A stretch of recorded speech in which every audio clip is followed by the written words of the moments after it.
अस्सलाम वालेकुम स्टूडेंट्स। आज हम पढ़ने वाले हैं केमिस्ट्री 12 का chapter number 1 periodic classification and periodicity का लेक्चर हम आज देखेंगे आयोनाइजेशन एनर्जी।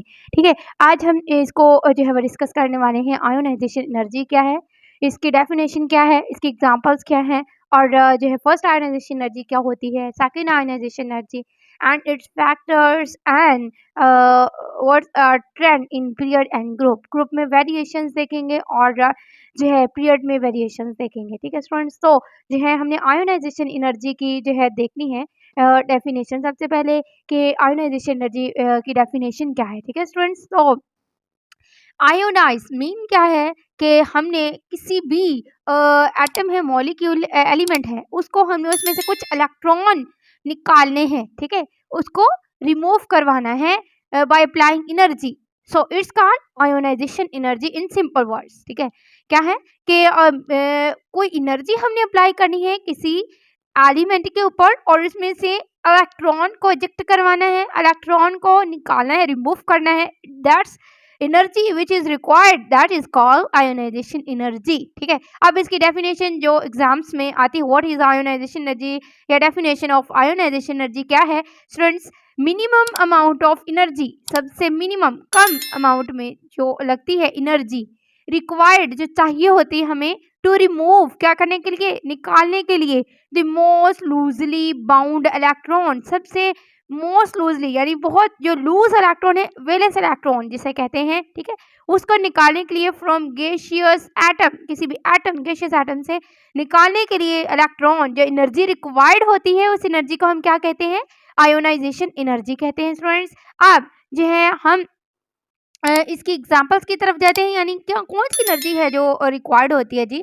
ये देखिए, अब हमने सोडियम एलिमेंट लिया है। ठीक है, सोडियम एटम लिया है। अब इसमें से हमने इलेक्ट्रॉन क्या किए हैं, रिमूव किए हैं। एक इलेक्ट्रॉन हमने इससे रिमूव कर दिया, दैट इज डेल्टा एच, यानी चेंज इन एनर्जी, यानी after removing electron the change in energy, that is called delta H which is ionization energy. ठीक है, डेल्टा एच अब जो है आयोनाइजेशन है जी। ठीक है, अब ये कितनी लगती है, 513 यानी 513 किलो जाउल पर मोल। किलो जाउल पर मोल का यूनिट क्या है, एनर्जी का है।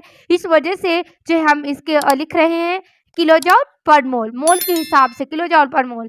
अब 513 ये एमसीक्यूज आता है जी स्टूडेंट्स। ठीक है, 513 एमसीक्यूज आता है कि सोडियम एटम से निकाल के इलेक्ट्रॉन जो आयोनाइजेशन एनर्जी वैल्यू है वो कितनी है। ठीक है, फर्स्ट आयोनाइजेशन एनर्जी। अब मैग्नीशियम की दूसरी एग्जांपल है, मैग्नीशियम से हमने इलेक्ट्रॉन को रिमूव करवाया है।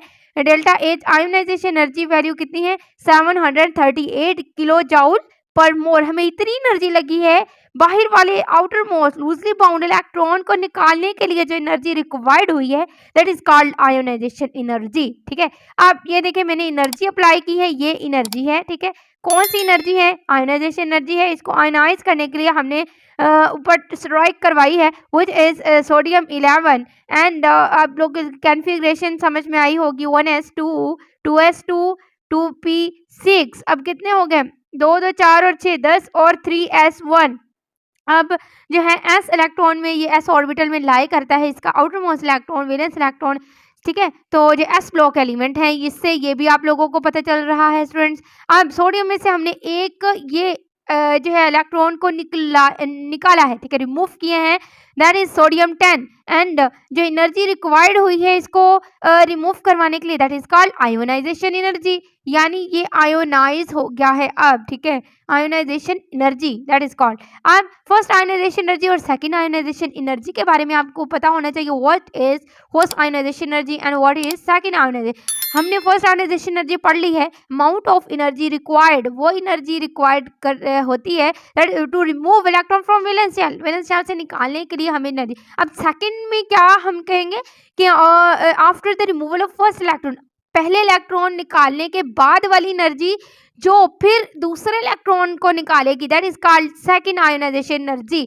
Mg पॉजिटिव है, यानी आयोनाइज पहले ही हुआ था, आयन की फॉर्म में है, कैटाइन। ठीक है, अब जो है इसमें से हमने एक इलेक्ट्रॉन को निकाला है, that is double positive charge आ गया ना ऊपर। ठीक है, that is called second ionization. अब इसकी वैल्यू कितनी होती है, 14 एंड 51 यानी 1451 किलो जूल पर मोल, 1451 किलो जूल पर मोल एनर्जी लगती, यानी अब फर्स्ट आयोनाइजेशन एनर्जी कम है देन सेकंड आयोनाइजेशन। ठीक, अब जो है ज़्यादा अप्लाई करनी पड़ती है हमें सेकंड इलेक्ट्रॉन को रिमूव करवाने के लिए स्टूडेंट्स। सो ये क्वेश्चन आता होता है first ionization energy value is less than second ionization energy, क्यों? अब क्यों होती है वो रीज़न मैंने बताई है, क्योंकि जो है पेयरिंग ऑफ इलेक्ट्रॉन स्टार्ट होती है सेकंड में, लास्ट सेल में जो है वो पेयर ऑफ द इलेक्ट्रॉन अगर प्रेजेंट है वो सिंगल में वेलेंस है, तो बाहर से जब भी कोई फोर्स अप्लाई होगी, बाहर से कोई भी एलिमेंट आएगा तो इन आयोनाइज करने के लिए वो इजीली उसको पिकअप इलेक्ट्रॉन कर सकता है देन सेकंड वन। ठीक है, तो सेकंड शेल से निकाला मुश्किल है than first one. So students हम देखते हैं इसके फैक्टर्स की तरफ हम मूव करते हैं। वो कौन कौन से फैक्टर हैं? एक तो है हमारे पास nuclear charge, the second one is size of the atom and third one is the shielding effect. ये सारे के सारे फैक्टर्स हैं जो कि इन्वॉल्व होते हैं आयोनाइजेशन एनर्जी की वेरिएशन के लिए in a group and in a period. ठीक है, अब यहाँ पे हम इसकी वेरिएशन देखेंगे स्टूडेंट्स के, वेरिएशन या ट्रेंड जिसे कह लें। ठीक है, ट्रेंड देखते हैं इन a period in a group. ठीक है, ये ट्रेंड हम देखते हैं स्टूडेंट्स। तो अगर हम देखें इन ग्रुप में, ठीक है, ग्रुप क्या होता है? Vertical representation of the elements. ठीक है, in a periodic table is called group and horizontal representation of the element is called period in a periodic table. ठीक है, अब जो है हमारे पास ग्रुप की अगर बात करें तो आप लोगों को पता है कि हमें टॉप टू बॉटम हमें जाना पड़ेगा। ठीक है, टॉप टू बॉटम हमें जाना पड़ेगा। अब इसमें क्या होता है, न्यूक्लियर चार्ज जो है इंक्रीज होता है तो आयोनाइजेशन एनर्जी क्या होती है, डिक्रीज कर जाती है इन अ ग्रुप में वेरिएशन का एक फैक्टर हम न्यूक्लियर चार्ज को देख रहे हैं स्टूडेंट्स कि जो है न्यूक्लियर चार्ज कैसे जो है वो बढ़ता है और ionization energy in a group कैसे डिक्रीज होती है। From top to bottom in a group ionization energy decreases and nuclear charge goes on increasing. अब क्यों होता है स्टूडेंट्स, आप लोगों को अच्छे से पता है, जैसे हम मूव करते हैं फॉर एग्जांपल हाइड्रोजन से अगर हमने मूव किया है सीजियम तक, ठीक है, तो जो है आप लोगों को पता है कि साइज भी इंक्रीज करता है। ठीक है, अब साइज इंक्रीज हुआ है तो size of the atom and atomic number भी क्या किया, इंक्रीज किया। ठीक है, एटॉमिक नंबर, ठीक है, एटॉमिक नंबर भी इंक्रीज कर गया। जैसे एटॉमिक नंबर इंक्रीज कर गया तो न्यूक्लियर चार्ज भी इंक्रीज कर गया एंड जो आयोनाइजेशन एनर्जी है to require to remove an electron decreases. ठीक है, वो ionization energy top to bottom अगर हम नीचे की तरफ मूव करें तो डिक्रीज होती है। अब न्यूक्लियर चार्ज इंक्रीज कर जाता है एंड शील्डिंग इफेक्ट आल्सो। अब शील्डिंग इफेक्ट क्या है स्टूडेंट्स, इसके बारे में आप लोगों को पता होना चाहिए। Distance between nucleus and outer most electron, nucleus और आउटर मोस्ट इलेक्ट्रॉन का जो डिस्टेंस है that is called shielding effect. उनको शील्ड करने का जो इफेक्ट है, यानी इलेक्ट्रॉन को जो शील्ड करता है that is called shielding effect. ठीक है, यानी अब आप लोगों को पता है कि ये एक हमने सोडियम एटम की मिसाल ले रही थी बार बार।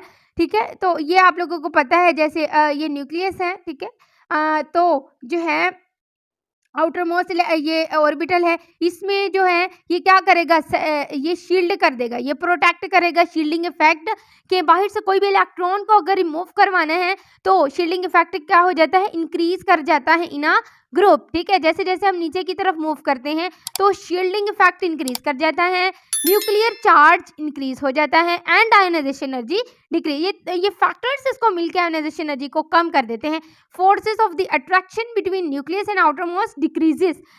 जो इनकी फोर्सेस ऑफ द अट्रैक्शन है न्यूक्लियस और आउटर मोस्ट शेल के इलेक्ट्रॉन की, वो क्या कर जाती हैं, डिक्रीज कर जाती है। So that's why ionization energy value decreases from top to bottom in a group. ठीक है, अब जो है स्टूडेंट्स अब हम इसकी वेरिएशन देखते हैं इन अ पीरियड में हम बात करते हैं कि वेरिएशन कैसे होती है स्टूडेंट्स। ठीक है, तो एज वी मूव, जैसे हम लेफ्ट टू राइट मूव करते हैं ना पीरियड। ठीक है, in a periodic table group में पीरियड में बात करें, आयोनाइजेशन एनर्जी क्या कर जाती है स्टूडेंट्स, इंक्रीज कर जाती है। ठीक है, क्या करती है, इंक्रीज कर जाती है जैसे हम लेफ्ट टू राइट मूव करते हैं। ठीक है, अब जो है अब इसमें फैक्टर कौन से हैं, एटॉमिक नंबर, एक एटॉमिक नंबर क्या कर जाता है, इंक्रीज कर जाता है जैसे हम लेफ्ट टू राइट मूव कर रहे हैं। बट इनके outer shell of the electron, outer shell में जो इलेक्ट्रॉन होते हैं वो क्या रहते हैं, remain same, outer shell increase नहीं होता, वो ऐसे ही रहता है, उसका साइज ज़्यादा बढ़ता नहीं है, ठीक है, जैसे ग्रुप में हो रहा था ऐसे नहीं हो रहा, बल्कि साइज जो है वो रिमेन सेम रहता है। आप अट्रैक्शन देख लें, nucleus and outer most electron increases, so that's why students. अब हम देखते हैं ये वाला जो graphical representation of the elements है, इसमें क्या हो रहा है। यहाँ पे हमने कुछ एल्कली मेटल्स और एल्कलाइन अर्थ मेटल्स की बात करें, कोई carbon family, nitrogen family, halogens इसमें जो है एंटर किए हैं। तो आप लोगों को ट्रेंड दिखाना था आयनाइजेशन। स्टूडेंट्स इस ग्राफ को देखें तो इस ग्राफ में जो है हमारे पास क्या है, कुछ एलिमेंट्स की रिप्रेजेंटेशन है, जिसमें hydrogen which is hydrogen, lithium, sodium, potassium, इनकी बात की है, और साथ में नाइट्रोजन फैमिली है ना, साथ में जो है हमारे पास हेलोजन फैमिली है, एंड जो है हेलोजन क्या है, नोबल गैसेज। अब जैसे ही आयोनाइजेशन एनर्जी वैल्यू की बात करें स्टूडेंट्स, कि हमारे पास जो है आयोनाइजेशन एनर्जी का ट्रेंड देखें तो यहाँ पे क्या है, इंक्रीज कर रही है जैसे ही नोबल गैस की तरफ मूव कर रहे हैं हम, ठीक है। अब जैसे ही नोबल गैस की तरफ मूव करें, यानी अब इनका ऑक्टेट कंप्लीट है। सो ऑक्टेट को कंप्लीट होने की वजह से क्या होगा कि आयोनाइजेशन एनर्जी हमें ज़्यादा देनी पड़ेगी, ज़्यादा हमें अप्लाई करनी पड़ेगी फॉर रिमूवल ऑफ इलेक्ट्रॉन, हमें रिमूव करवाने के लिए, for the removal of electron from valence shell, ठीक है। वैलेंस शेल से हमें निकालने के लिए जो है ज़्यादा एनर्जी रिक्वायर्ड करनी पड़ेगी, ठीक है, ये रीज़न है।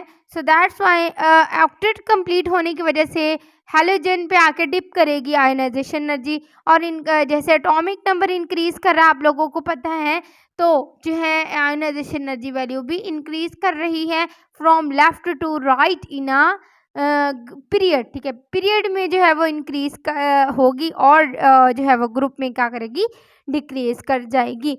तो स्टूडेंट्स अगर समझ में आया है तो लाइक, सब्सक्राइब एंड शेयर कीजिएगा। मिलते हैं नेक्स्ट वीडियो में नेक्स्ट टॉपिक के साथ। अगर कोई क्यूरी है तो जो है मुझे कमेंट सेक्शन में आप लोग पूछ सकते हैं, और जो है ईमेल भी कर सकते हैं मुझे। सो स्टूडेंट्स अपना ख्याल रखिएगा, और जो है मिलते हैं नेक्स्ट वीडियो में नेक्स्ट टॉपिक के साथ। जी अल्लाह हाफिज़।